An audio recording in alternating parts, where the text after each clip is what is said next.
Isaiah 55, verse 8. The Lord says, "My thoughts and my ways are not like yours." Kung paano ko mag-isip, ang aking mga pamamaraan ay di tulad ng sa inyo, sabi ng Panginoon. 3 spiritualities. 3 uri ng espiritualidad, 3 uri ng paninindigang espiritual. Alin kaya sa 3 ito ang mayroon tayo ngayon? Aming Diyos, salamat po sa buhay. Salamat sa araw na ito na dinagdagan niyo pa ang aming paglagi dito sa bundok. Linisin niyo po kami, paging dapating tumanggap ng inyong pagtuturo, at nawa ang inyong mga salita maging pagkain ng aming kaluluwa, maging lakas ng aming buhay, gabay, liwanag. At nawa, Panginoon, ito'y magbunga ng kabutihan sa aming puso, kapayapaan, at katahimikan ng loob. Kayo po ang maghari, kayo ang mangaral. Hinihiling namin ito sa ngalan ng iyong anak na si Jesus. Atin mong babasahin ang Lucas 15, 11 hanggang 32. Sinabi pa ni Jesus, may isang tao na may 2 anak na lalaki. Sinabi sa kanya ng bunso, "Ama, ibigay na po ninyo sa akin ang mamanahin ko." At hinati nga ng ama ang kanyang ari-arian. Pagkalipas ng ilang araw, ipinagbili ng bunso ang kanyang kaparte at nagpunta siya sa malayong lupain. Nilustay niya roon sa pamamagitan ng mga bisyo ang lahat niyang kayamanan. Nang maubos ito, nagkaroon ng matinding taggutom sa lupain iyon, kaya't siya'y nagsimulang maghirap. Namasukan siya sa isang taga roon at siya'y pinagtrabaho nito sa isang babuyan. Sa tindi ng kanyang gutom at dahil sa wala namang nagbibigay sa kanya ng pagkain, halos kainin na niya mga bungang kahoy na kinakain ng mga baboy. Ngunit pag-isip-isip niya ang kanyang ginawa at nasabi niya sa sarili, labis-labis ang pagkain ng mga alila ng aking ama, samantalang ako'y namamatay dito sa gutom. Babalik ako sa aking ama at sasabihin ko sa kanya, "Ama, nagkasala po ako sa Diyos at sa inyo. Hindi na po ako karapat-dapat na tawaging anak ninyo. Ibilang na lamang ninyo akong isa sa inyong mga alila." At siya'y nagpasyang umuwi sa kanila. Malayo pa'y natanaw na siya ng kanyang ama, at dahil sa matinding awa ay patakbo siyang sinalubong, niyakap at hinalikan. Sinabi ng anak, "Ama, nagkasala po ako sa Diyos at sa inyo. Hindi na po ako karapat-dapat na tawaging anak ninyo." Ngunit tinawag ng ama ang kanyang mga alila, "Madali, kunin ninyo ang pinakamagandang damit at bihisan ninyo siya. Suotan niyo siya ng singsing at bigyan niyo siya ng sandalyas. Katayin ninyo ang pinakamatabang guya at tayo'y magdiwang. Sapagkat ang anak kong ito ay namatay na, ngunit siya ay nabuhay. Nawala, ngunit muling natagpuan." At sila nga'y nagdiwang. Nasa bukid noon ang anak na panganay. Nang umuwi ito at malapit na sa bahay, narinig nito ang tugtugan at sayawan. Tinawag niya ang isang utusan at tinanong, "Bakit? Anong nangyayari sa atin?" "Dumating po ang inyong kapatid," sagot ng alila. "Ipinapatay po ng inyong ama ang pinatabang guya dahil ang inyong kapatid ay nakabalik ng buhay at walang sakit." Nagalit ang panganay at ayaw niyang pumasok sa bahay. Pinuntahan siya ng kanyang ama at pinakiusapan. Ngunit sumagot siya, "Pinaglingkuran ko kayo sa loob ng maraming taon at kailanman hindi ko kayo sinuway. Ngunit ni minsay hindi niyo ako binigyan ng kahit isang maliit na kambing para mapagkatuwaan kami ng aming mga kaibigan. Subalit nang dumating ang anak niyong ito, na lumustay ng inyong kayamanan sa masasamang babae, ipinagpatay pa ninyo siya ng pinatabang guya." Sumagot ang ama, "Anak, lagi kitang kapiling at ang lahat ng aking ari-arian ay sayo. Nararapat lang na tayo magsaya at magdiwang sapagkat patay na ang kapatid mo, ngunit nabuhay. Nawala, ngunit muling natagpuan. Ano-ano ang tatlong espiritualidad na makikita sa kasaysayan? Ating balikan at babasahin naman natin sa Contemporary English Version ang bawat bahagi. Luke 15:25 to 30. The older son had been out in the field. Baligtad tayo, magsisimula tayo sa dulo sa paghimay ng kwento. The older son had been out in the field, but when he came near the house, he heard the music and dancing. So he called one of the servants over and asked, "What's going on here?" The servant answered, "Your brother has come home safe and sound, and your father ordered us to kill the best calf." The older brother got so angry that he would not even go into the house. His father came out and begged him to go in.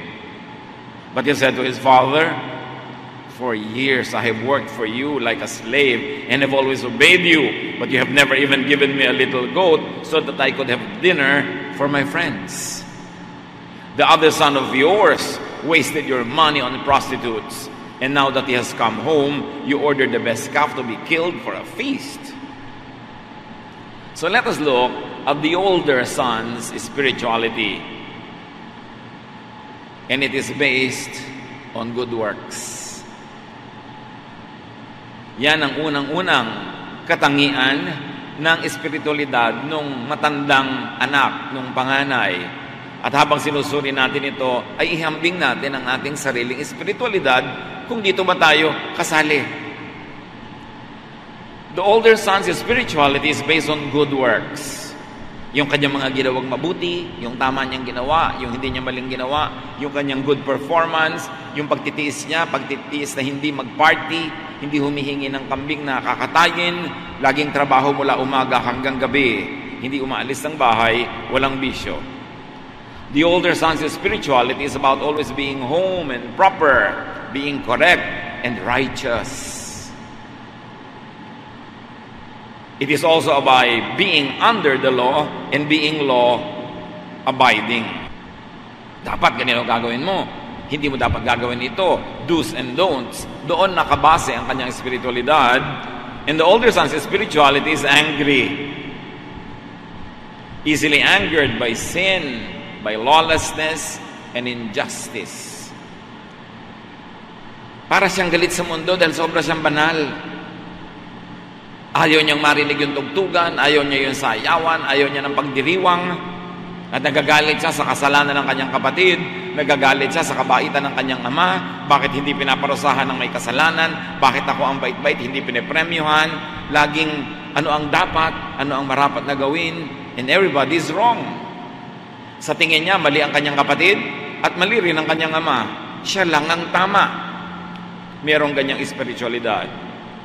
The older son's spirituality is not amused with celebration, feasting, music, or dancing. At may mga ganyang relihiyoso, ayaw nang mabibili sa tugtog, ayaw ng sayawan, ng yugyugan, ng kasiyahan. Dapat, kung makadiyos ka, lagi kang Biyernes Santo, lagi kang serious, lagi kang conservative. At sa tingin niya, siya lang yung tama, mali ang tatay niya, who in the story, of course, represents God, our Father in heaven. And his brother, who represents the other half of humanity or the other type of believer. The older son's spirituality is self-righteous. Siya ang tama at wala nang iba. It is also unforgiving. At maraming ganyan mga relihiyoso, palibhas at banal ang tingin sa sarili, malinis ang tingin sa sarili, ay marumi na ang tingin sa lahat, nililibak ang lahat, hinuhusgahan at ayaw patawarin. At ang ganito mga relihiyoso, mga manang at manang na sobrang conservative, sobrang do's and don'ts and law-based, are grouchy and complaining. Hindi na uubusan ng reklamo, hindi na uubusan ng galit sa mundo. The older son's spirituality is blind and oblivious to the Father's kindness. Bulag at binabaliwala niya ang kabutihan ng Ama. Ang pinapahalagahan niya ay ka-istriktuhan, yung pagiging masungit at pagiging mapagparusa. Dapat ganon ang tingin niya sa Ama. Pero bakit hindi nagpaparusa? Bakit hindi masungit? Therefore, mali ang ama at siya ang tama. At maraming relihiyoso ganon. Dapat parusahan ang nagkakamali. Itakwil agad, itiwalag, tanggalin, huwag kausapin, pagalitan, tanggalan ng mga privileges. Maraming ganong relihiyoso hanggang ngayon. The older brother's spirituality is full of needless fear, restraint, and sacrifice. Yan ang isang uri ng pananalig. Takot na magkamali, takot na mag-enjoy, pigil ng pigil sa sarili na sumaya, kahit yung pagsasaya naman na yon ay hindi mamasamain ng Ama. Sa Kanya, pag banal ka, dapat lagi kang malungkot, lagi kang gutom, lagi kang nag-aayuno, lagi kang nagtitimpi, nagtitiis, losyang, hindi ka maganda, yung mukha kang nakatiwangwang na natuyong dahon, dapat ganun ka pag ikaw ay banal. Puro pagtitiis, pagtitika, sakripisyo, huwag kumain ng masarap, huwag mag-enjoy sa buhay, parusahan ng sarili, magpenitensya, hampasin ang sarili, magdusa. Yun ang tingin niya na ikalulugod ng Diyos sa langit. At dahil ganun, marami na ganitong espiritualidad, tulad ng lalaking ito, his spirituality is colored by regrets and unkindness. Dahil tiis siya ng tiis, hindi siya nag-enjoy, marami siyang himutok. Sabi, ako, hindi mo ko nabigyan ng isang maliit na kambing para man lang kami mag-barbecue? Lagi ako nagtatrabaho dito, tamang-tama ako, wala akong bisyo, ang korek-korek ko sa buhay. Tapos yung iyang alibughamong anak na yan, nagwala, nagkasala, naglustay, ipagpaparty pa. Ako, ni kaprasong kambing, wala. At dahil siya hindi mabait sa kanyang sarili, puro pagtitiis, dahil iniisip niya hindi mabait ang Diyos, nagulat siya nung magbait pala ang tatay niya. At minasama niya yun. At dahil siya hindi mabait sa sarili, hindi rin siya mabait sa kanyang kapatid. Ako nagtiis, di dapat siya rin. Ako hindi nag-enjoy, dapat hindi rin siya nag-enjoy. Bakit siya nag-enjoy? Tapos ako hindi. Tapos siya pa nga na ipagpa-party. Yun ang espiritualidad ng maraming tao hanggang ngayon. Spiritually, number one is primitive. It is the fruit of legalistic, Pharisaic, Old Testament type of teaching which Jesus condemns. Ang ganitong uri ng pag-iisip, ang ganitong uri ng relihiyon, ang ganitong uri ng pananalig ay old-fashioned, primitive, Old Testament style. Style ng mga Pariseo na kinondena ni Jesus. Hindi ito ang gusto ni Jesus na uri ng religiosity o spirituality. Kaya yung mga Pariseo na nagtuturo ng ganitong uri ng religiosity ay kinondena ni Jesus. Matthew 23, 1-28, mga piling verses. Jesus said to the crowds and to His disciples, "The Pharisees and the teachers of the law are experts in the law of Moses. They pile heavy burdens on people's shoulders and won't lift a finger to help." Sabi yung mga Pariseo na yan, yung mga old-fashioned teachers na yan, wala silang ginawa kundi magpatong ng mabibigat na pasanin sa balikat ng mga mananampalataya. Isang katerabang bawal na hindi man pwedeng sundin, nagigilty ka lang tuloy. Napakaraming pag-aayuno, napakaraming pag-donate, bigay ng bigay, pigang-piga na ang mga tao, hirap ng hirap, puro serbisyo, inuuto nila ang mga tao. Pero sa pagod ng mga sumusunod sa kanila, di naman nila tinutulungan ni kaunti. Verse 5, everything they do is just to show off in front of others. Sabi niya, mga kabanalang nakikita mo sa kanila, pa-impress lang yan. Pakitang tao, hindi yan totoo. Sa kaloob-looban nila, iba ang iniisip nila, iba ang takbo ng utak nila. Sa labas lang sila mukhang maka-Diyos. You Pharisees and teachers of the law of Moses are in for trouble. You are nothing but show-offs. Ang linaw ng sinabi ni Jesus. May araw din kayo, mga religious leaders, na puro pa imbabaw, pakunwari, pagbabalat kayo, puro kayo pakitang tao. You lock people out of the kingdom of heaven. You won't go in yourselves, and you keep others from going in.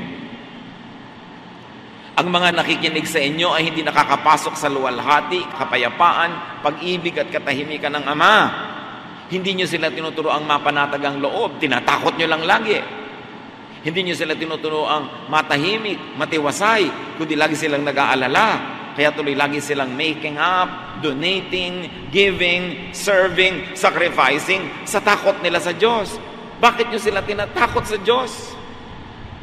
Pati kayo, hindi kayo pumapasok sa kalangitan, hindi kayo pumapasok sa harian ng Ama, hindi kayo nakakarating sa level of thinking and lifestyle na tahimik, payapa at iwasay, at ganun din ang ginagawa nyo sa mga nakikinig sa inyo.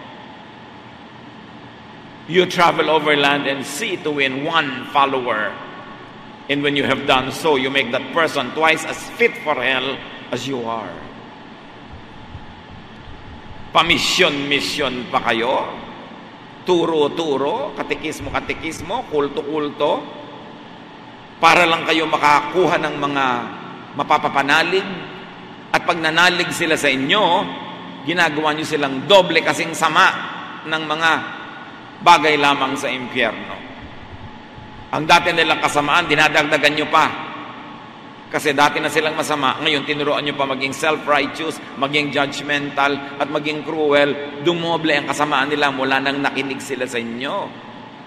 Hindi kayo nakakapasok sa kaluwalhatian ng Ama, at wala kayong dadalin sa mga tagasunod nyo. Binabawalan nyo rin sila. Kasi kayo, hindi kayo tagalangit. Yan ang sinabi ni Jesus sa mga teachers of the law of Moses and the Pharisees. You are like tombs that have been whitewashed. On the outside they are beautiful, but inside they are full of bones and filth. That's what you are. Outside you look good, but inside you are evil and only pretend to be good.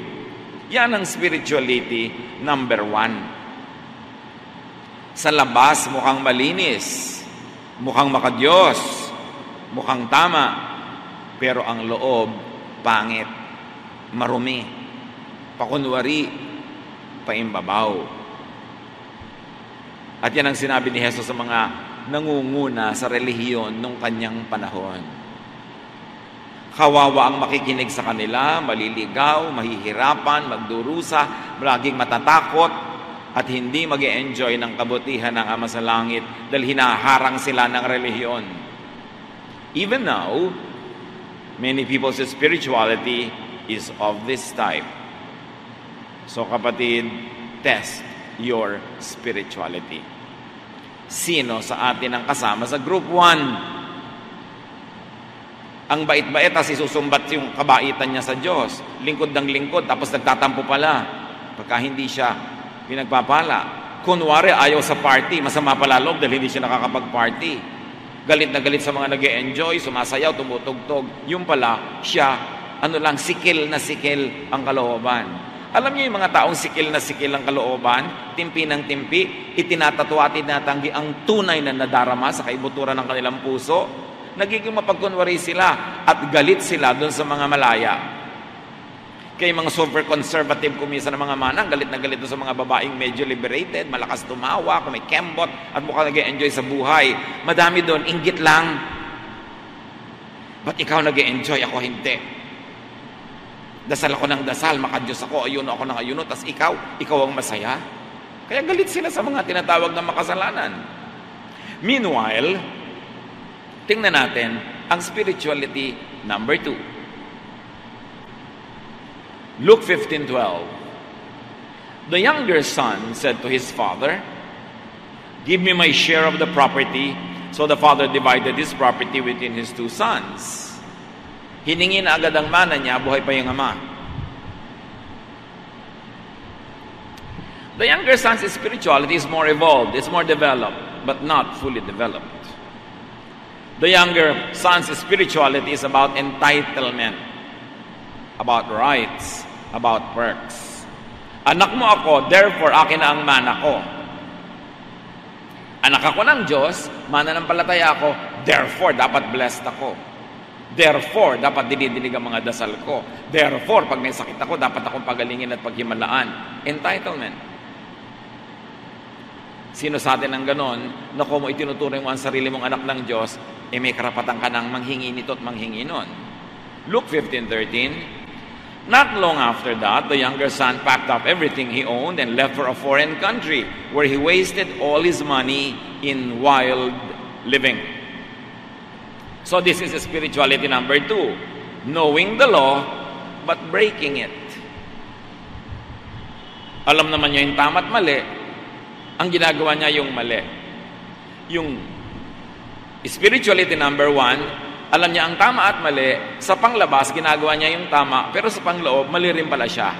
So, pareho lang mali, itong 1 at number 2. Yun lang 1, nakatago ang mali. Itong number 2, nakabunyag. Pero pareho lang mali. Ang problema doon sa number 1, akala niya, mas tama siya at banal kaysa sa number 2, kasi yung kamalian niya nakatago. Itong sa number 1, nakabunyag. Pero pareho lang. Luke 15:14, he had spent everything when a bad famine spread through that whole land. Soon he had nothing to eat. He went to work for a man in that country, and the man sent him out to take care of his pigs. He would have been glad to eat what the pigs were eating, but no one gave him a thing. So the younger person's spirituality is informed, shaped, colored by punishment and suffering when the law is broken. Ang paniniwala, ang eksperyensya ng spirituality number 2, pag gumawa ka ng mali, mapaparusahan ka. O kaya, naghihirap ka, nagugutom ka, kasi makasalanan ka. Yun yung mentality na lumalabas dito sa example na ito. The law is about cause and effect. Gumawa ka ng mali, therefore, magkakamali-mali at magkakawindang-windang ang iyong buhay. Yan ay isang uri ng paniniwala. Spirituality number 2. Luke 15:17-20. Finally, he came to his senses and said, my father's workers have plenty to eat, and here I am, starving to death. I will go to my father and say to him, Father, I have sinned against God in heaven and against you.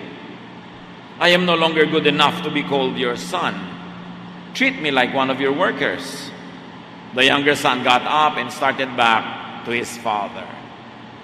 What do we know about spirituality number 2 from this example? That the younger son's spirituality is informed by guilt. May guilt. Gumagawa ng mali, pero inuusig din ng budhi. At nagbabago ang loob din. Repentance. Isa yan sa quality ng number 2, but enduring submission to punishment. Ang faith number 2, alam ko ang tama, gumawa ako ng mali. Dahil gumawa ako ng mali, nagkamali-mali ang buhay ko, nagdusa ako ng nagdusa, therefore, hihingi ako ng tawad, mangungumpisal ako, magsasabi ako, nagkamali ako, pero ihanda ko ang loob ko at tatanggapin ko ang parusa ng Diyos dahil ang Diyos ay nagpaparusa sa nagkakamali. Yun ang faith number 2. It is an exhibit of the sin, repent law. You sin, but you confess your sin and you accept willingly the punishment that is the equivalent of your sin. Luke 15:21, the son said, Father, I have sinned against God in heaven and against you. I am no longer good enough to be called your son. So here is faith number 2. Nagkamali ako, tatanggapin ko, aaminin ko, hingi ako ng tawad, pero ibababa ko ang ranggo ko. Sasabihin ko sa Diyos na hindi na niya ako dapat ituring ng maganda dahil nagkamali ako, ituring na lang niya ako tulad ng kanyang mga alipin. Babalik ako, pero hindi ako babalik bilang anak. Babalik ako in a much demoted position as a slave or as a servant. The younger son's spirituality is set that whenever one falls short of expectation, it is to make one feel sinful, disgraced, disinherited, disconnected. Gaano sa ating karami ang ganito ang espiritualidad? Alam ko ang tama, ginagawa ko ang mali, pero nagsisisi naman ako, nagbabalik loob sa Diyos, pero buong puso kong tatanggapin ang parusa na bagay lang sa aking kasalanan at hindi ko na ituturing ang sarili kong anak ng Diyos, slave na lang. Meanwhile, let's take a look at the third is spirituality. Ang nakaraan, Luke 15:20, but when he was still a long way off, his father saw him and felt sorry for him. He ran to his son and hugged and kissed him. Yung ama, malayo pa lang yung anak na bumabalik, patakbo ng sinalubong, wala pang nasasabi yung anak, inunahan na ng ama ng halik, ng yakap. Bakit malayo pa lang ay nakita? Kasi doon nakatitig yung ama all along. Doon kung saan umalis yung anak niya, doon siya nakatitig dahil doon babalik. Anong nakita natin? Sa spirituality number 3, handang-handang tumanggap sa magbabalik. Nag-aabang, naghihintay. Yung anak, number 1, laging nandun, pero ang totoo, putol ang kanyang relasyon sa kanyang ama dahil meron pala siyang kinikimkim na sama ng loob. Yung anak na lumayo, sandali lang nagmukhang putol, pero bumalik uli. Pero sa ama, kahit kailanman, hindi na putol ang relasyon niya sa anak niyang umalis dahil nakaabang siya at nakahandang tumanggap, yumakap at magbigay uli ng mga privileges. The Father's spirituality is loving and gracious. Very highly evolved and developed ang kabaitan. He feels sorry for the younger son. Hindi, babalik-balik ka? Hindi ganon. Hindi namewang yung ama at sinumbatan yung anak. Malayo pa lang, hindi pa nakakapagsalita, inakap na niya. He runs to and hugs and kisses his younger son. Luke 15:22-24. But his father said to the servants, hurry and bring the best clothes and put them on him. Give him a ring for his finger and sandals for his feet. Get the best cup and prepare it so we can eat and celebrate. This son of mine was dead but has now come back to life. He was lost and has now been found, and they began to celebrate. The Father's spirituality is open and welcoming to the sinful and the unclean. Sino man sa atin na ang pakiramdam natin tayo marumi, tayo makasalanan, nagdurusa tayo dahil makasalanan tayo, mag-isip-isip kayo kung ganon din ang nasa puso ng Ama sa Langit. Ang kinailangan lang gawin ng anak ay magbalik. Pero as far as the father was concerned, hindi kailangan bumalik kasi hindi naman nawala sa puso niya. Kaya yung mga panlabas na patunay na siya'y anak, sandalyas, magandang damit, singsing, agad-agad niya ipinasuot. Nakinig ba yung tatay sa paliwanag ng anak? No, he did not even dignify the son's pleadings and confession. Parang walang sinasabi yung anak. The father does not even listen to and bring up the issue of sin. Hindi niya sabi, pinapatawad kita. Kasi hindi naman niya hinusgahan nung umalis. Kaya wala siyang kailangang patawad na ibigay. The restoration of the ring, the sandals, and the clothes was not from the father and for the father. It was for the consumption of the son and the servants. Para alam ng lahat na wala naman talagang naiba, yung pansamantala niyang binitawan na privilege, kailangan ma-enjoy na niya uli. Hindi siya nanumbat. Ibig sabihin lamang, yung nangyaring mga dilubyo sa kanya, hindi dahil pinarusahan siya ng ama. Nagkataon talaga na napunta siya sa lugar na magkakaroon ng taggutom, kaya napasali siya doon. At dahil nilusta niya ang kanyang pera, natural mauubos. pero hindi desisyon ng ama na siya'y pagdusahin, paghirapin, pagapangin sa hirap dahil siya'y umalis. Hindi kailanman ginusto ng ama na magdusa yung anak niya kahit pa nga naligaw. Yung anak lang ang nag-iisip na nangyari yon sa kanya at hindi na siya bagay bumalik sa ama. Pero hindi yon ang iniisip ng ama. So itong mag-aamang ito, tatlo ng iba-ibang iniisip. Iba-ibang espiritualidad, ang panganay na anak, ang bunsong anak, at ang kanilang ama. He reinstates his son even before the latter declares repentance. Tayo, ama din tayo, ina rin tayo, in many ways, may mga lumalayo sa atin, nagkakamali. Paano natin itrato? Itatrato ba natin tulad ng pagtrato ng panganay na anak? Aba, hindi dapat mag-party, hindi dapat magkatay ng hayop, hindi dapat magtugtugan at magsayawan. Makasalanan yan, dapat yung magdusa. Ganun ba tayo magtrato sa kapwa na sa tingin natin nagkakamali?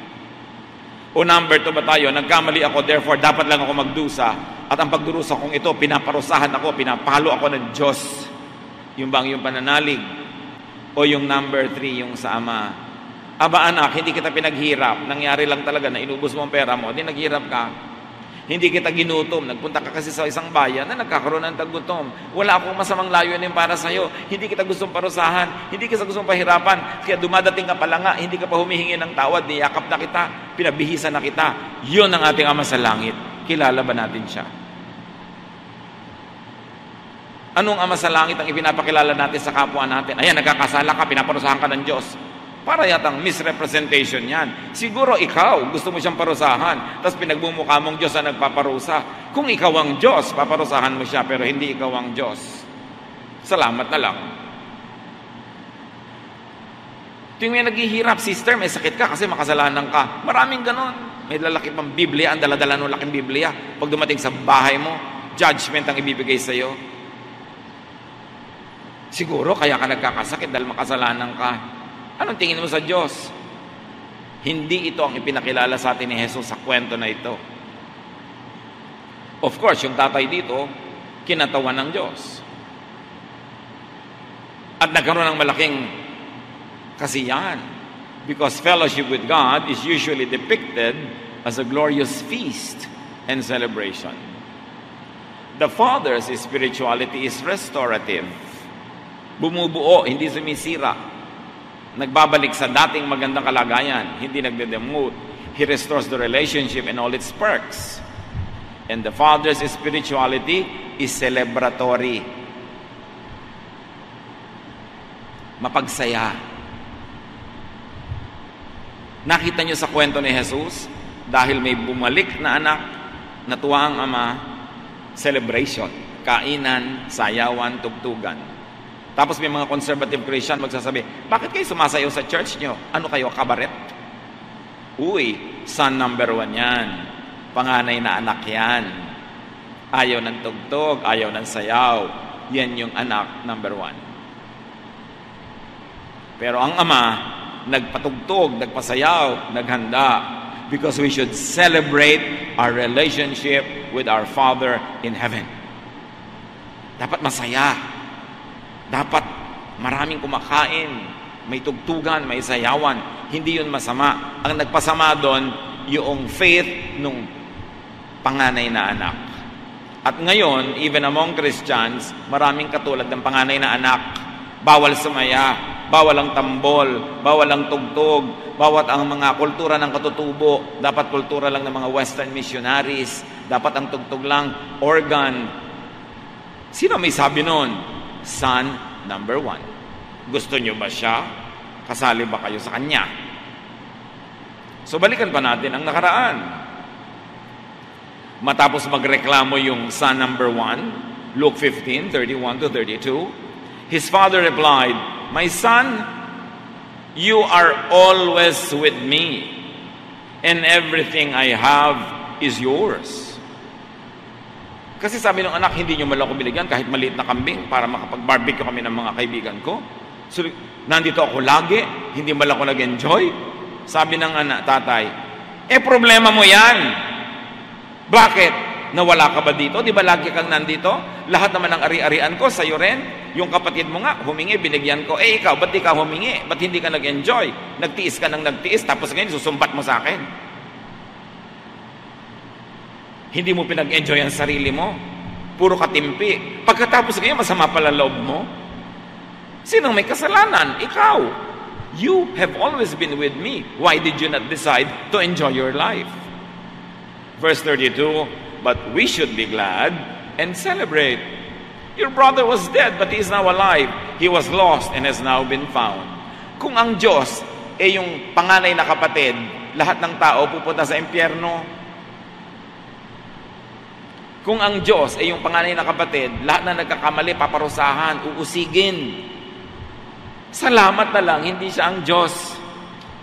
Isa lang siyang fellow sinner who never appreciated the kindness of our Father in heaven.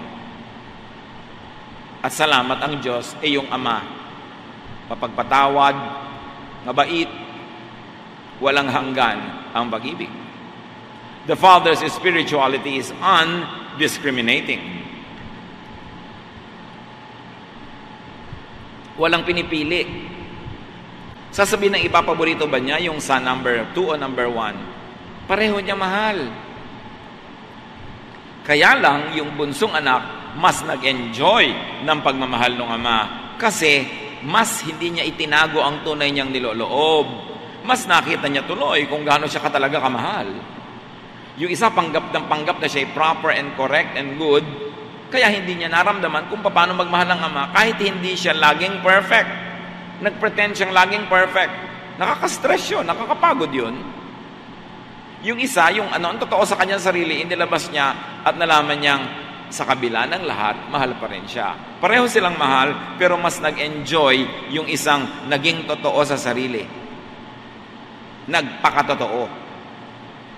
Hindi niya ikinubli ang tunay niyang nadarama, ang tunay niyang gustong gawin, at sa kabila ng lahat, nalaman niya, mahal na mahal siya ng Ama sa langit. Both are sinners. The younger son sins by spending, by knowing he sins, and by repenting, but he underestimates the father's love. Ito ang kulang sa son number 2. Lumapit, pero minaliit pa rin niya yung pag-ibig ng ama sa kanya dahil siya nang nag-volunteer na itrato na lang siyang alila, katulong, servant. Alam niyang tatanggapin siya, pero bilang alila. Hindi niya sukat akalain. Tatanggapin pa rin siya bilang anak pa rin. So yun ang kulang sa kanya. Kulang pa rin siya ng appreciation, although mas marami siyang appreciation sa ama kesa dun sa panganay na anak. Natakot magpahalatang gusto niya mag-party, gusto niya mag-enjoy, kasi baka siya mapagalitan. The older son sins by not spending, but then by secretly holding grudges and by accusing the father of injustice. By complaining, by being self-righteous, judgmental, and unkind, and by choosing to be cheerless and unhappy, and being blind to his own sin. Sino ang mas malala ang tunay na kasalanan? Yung anak number 1 na panganay o yung anak number 2 na bunso? The older son personifies the Old Testament, the law, which is all about hard work, self-righteousness, the struggle and the strife to deserve God's kindness. Pero ang nagiging bunga nito, judgmentalism. Kasi hinuhusgahan nila yung hindi nila kasing banal.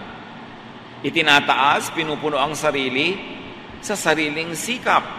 Pero kahit anong mangyari, kulang din naman, sinner pa rin. Malinaw ang sinabi ng Galatians 3:10-11 tungkol sa mga sobrang nagsisikap na magpaka-perfect. Anyone who tries to please God by obeying the law is under a curse. The scriptures say, everyone who doesn't obey everything in the law is under a curse. No one can please God by obeying the law. The scriptures also say, the people God accepts because of their faith will live. Pag sinisikap mong impresen ng Diyos with perfection, with hard work, to the point that you become hypocritical, You hide your true self. Ikinakaila mo ang totoo sa pagpapa-impress mo sa Diyos at sa iyong kapwa. Sabi, para ka ng isinumpa. Bakit? Hindi ka malaya. Hirap ka. Puro kahimutok. Pero kulang at kulang ka pa rin. Sayang. At ito, ang nakikita natin, nakasaysayan ng panganay na kapatid. Trying to please the Father by being perfect, pero hindi rin naman talaga siya perfect. The younger son, meanwhile, personifies the aspects of the New Testament, some aspects of it anyway, which is love and grace. But it is incomplete. It is unappreciative of God's undeserved kindness. At least itong anak na bunso, hindi itinaas ang sarili. Sa katunayan, ibinaba ang sarili. Ang itinaas niya ang ama. No? At siya ay pinupuno ng ama. Kaya siya mas blessed. Kasi inamin niya ang kanyang kakulangan. Yung isa ay tinatago yun. Umuulan ng pagpapala, isinahod niya ang kanyang pangsalok. Yung isa nakataob kasi sinasabi niya, di ko kailangan yan, mabait naman ako eh. Itong bunsong kapatid, Galatians 5:1, Christ has set us free. This means that we are really free. Now hold on to your freedom and don't ever become slaves of the law again. Malaya kang lumapit sa Diyos, ano man ang iyong kalagayan. At huwag kang magpaalipin sa mga batas ni Moses. Yung sobrang relihiyoso, umaasa sa kanyang sariling performance, para yun na slave of the law. Kahit ano naman ang gawin niya, kulang pa rin. So there are two sons in the story. Both are short of the Father's glory. That's all of us. Romans 3:23, all of us have sinned and fallen short of God's glory. Both sons were given access to the Father's kindness. One used that access, the other chose not to use that access and then complained. John 3:16, God loved the people of this world so much that He gave His only Son, so that everyone who has faith in Him will have eternal life and will never really die. Everyone has access to the goodness of the Father. So we have seen three spiritualities, that of the older son, that of the younger son, and that of the Father, our Father, who is good to all. Kasi yung dalawang anak doon, kinatawan ng dalawang uri na tayo ngayon. Saan kaya tayo doon? Matthew 5:45, sabi ni Jesus, your Father in heaven makes the sun rise on both good and bad people. He sends rain for the ones who do right and for the ones who do wrong. In other words, huwag mong laging hatiin ang mundo sa banal at makasalanan, sa tama at mali. At ikaw lagi yung tama, ikaw yung banal, sila ang mali. Therefore, you deserve God's goodness and God's blessings. Sabi ni Jesus, pinasisikat ng Ama sa langit ang araw sa mabuti at masamang tao, sa makasalanan at hindi. Nagpapaulan siya sa bukid ng mga makasalanan at sa bukid ng mga hindi makasalanan. In other words, mahal ng Diyos ang lahat ng tao. Huwag mong isipin, ako mo lang may relihiyon ka, may malaki kang Biblia, dapat mas mahal ka ng Diyos. Kasi baka tayo yung nagiging son na panganay. Relihiyoso, legally proper, pero marami pala nasa loob ang kulo. At mas hindi pala yun nakakatanggap ng pagpapala. Of course, hindi natin sinasabing dapat tularan yung son number 1, na magwala ka sa buhay, maglustay ka. Pero ikaw man yung laging tama, o ikaw man yung naglulustay, ikaw man yung laging correct, o ikaw man yung nawawala sa landas, pare-pareho tayong mahal ng Diyos. Huwag niyong turuan ng Diyos na mamili ng mamahalin, tulad natin na namimili ng mamahalin. At huwag nating turuan ng Diyos na magparusa sa mga taong sa tingin natin ay dapat parusahan, kasi tayo dapat ding parusahan. Dahan-dahan. Huwag tayong agad-agad at bigla-biglang gusto magparusa agad ng kapong nagkakamali. Kasi tayo man ay nangangailangan din ng pagpapatawad at pag-ibig ng Diyos. Don't burn the bridge over which you too must pass. And that is the bridge of forgiveness. So understand, know, and accept the Father's love and kindness. And when you do that, enjoy rest and peace as Jesus gives it. Kaya nga sabi sa Isaiah 55:8, yung ating opening verse, the Lord says, "My thoughts and my ways are not like yours." Hindi ako tulad nyo, huwag nyo akong gawing tulad nyo. At tinuturo ng Romans 12:2, be changed by the renewing of your mind. Change your mind. Change your thoughts about the Father in heaven. Huwag natin tingnan ng Diyos sa langit sa pamamagitan ng mga lente ng Old Testament, ng mga Pharisees na laging mapagparusa, laging galit. Ang ipinakilala sa atin ni Jesus na Ama ay amang mabait, walang patakaran ng pagtanggap, mapagmahal. Kaya sabi sa John,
Jesus showed us everything that could be known about the Father. All the goodness and kindness of the Father in heaven is revealed to us by His Son, Jesus.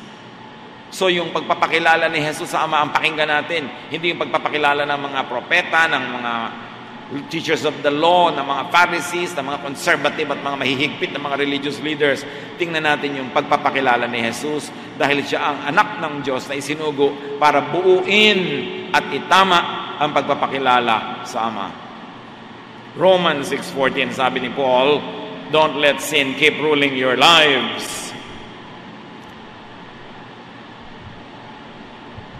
You are ruled by God's kindness and not by the law. Huwag niyong gawing amo, huwag niyong gawing poon ang kasalanan. Na hindi lang ibig sabihin huwag kang magkasala. Ang ibig sabihin, do not fear sin. God's kindness rules over you. It is what is in effect in your life. Hindi ka perfect, nagkakasala ka, alam yun ng Diyos. Ang pagpapatawad ng Diyos ang tingnan mo, hindi yung pang-uusig lagi ng kasalanan. Kasi pag lagi yung pang-uusig, ito yung nagkakasala ka, guilty ka, takot ka mamatay, takot ka mabuhay, takot ka sa mundong ito, takot ka sa end of the world, kasi puro ka guilt. And that what is means to be ruled by sin. Sin ang amo mo, tinatakot ka, kinokontrol ka. John 8:36, sabi ni Jesus, if the Son gives you freedom, you are free. Kailan natin mauunawa that we are free from fear of sin? Not free from sin in the sense that you will not commit sin anymore. Kaya ang sabi sa 1 John 1:8-9, if we say we have not sinned, we are fooling ourselves. And the truth is not in our hearts. But if we confess our sins to God, He can always be trusted to forgive us and take our sins away. So,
sabihin ng sin will not be your master, Hindi yung hindi ka na magkakasala.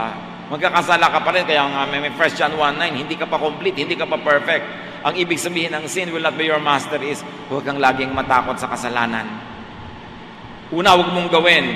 At kung nagkulang ka, nadapa ka, nagawa mo, huwag ka pa rin matakot. Kasi ang iiral pa rin sa buhay mo, yung umiral sa buhay ng anak number 2. At even anak number 1, ang walang hanggang pagmamahal at pag-ibig ng Diyos.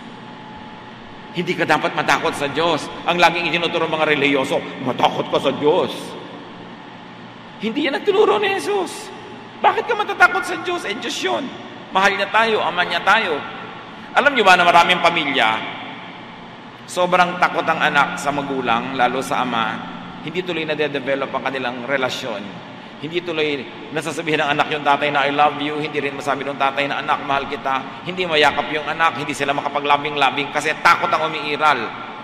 At pag ang pinairal mong feeling sa Diyos ay takot, matakot ka sa Diyos, fear God, yan lagi tinuturo ng religion matakot ka sa Diyos.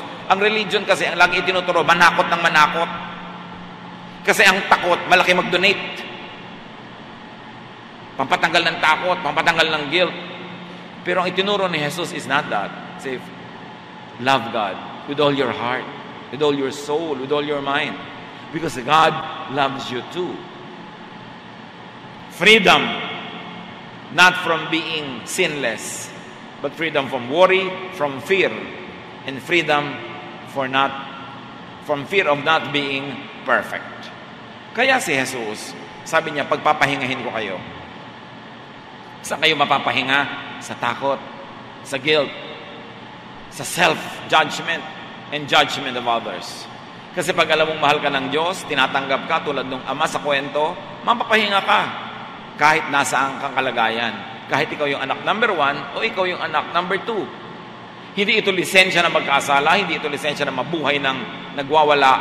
Pero kung sakali kang kinulang, kinapos, natumba, alam mong mahal ka pa rin ng Diyos. Matthew 11:28-30, sabi ni Jesus, if you are tired from carrying heavy burdens, the burden of guilt, the burden of fear of sin, the burden of fear of punishment, if you are tired from carrying heavy burdens, come to me and I'll give you rest. Take the yoke I give you, put it on your shoulders and learn from me. I am gentle and humble, and you will find rest. This yoke is easy to bear, and this burden is light.